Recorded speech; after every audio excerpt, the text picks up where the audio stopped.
Islet, ano na ang nangyari? Andiyan pa ba ang mga ASEAN leaders? Ano na ang mga napagkasunduan? Aris 14, let Narciso please come in. Oo, Lakay. Actually, inabangan natin yung pagharap ng Pangulong Ferdinand Marcos Jr. sa isang press conference dito sa International Media Center sa Cebu.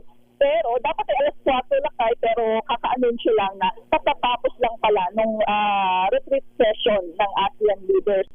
So, mayroon pang dadaluhang bilateral meeting si Pangulong Marcos sa Prime Minister ng Lao People's Democratic Republic, si Prime Minister Sonatay Sifandone.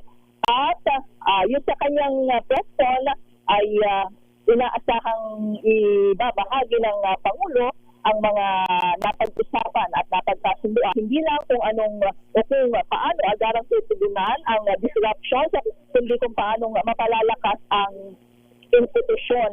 Yan nga ay kaugnay pa rin ng issue din sa kakayahan ng ASEAN na pangasiwaan ang epekto ng oil supply disruptions at presyo.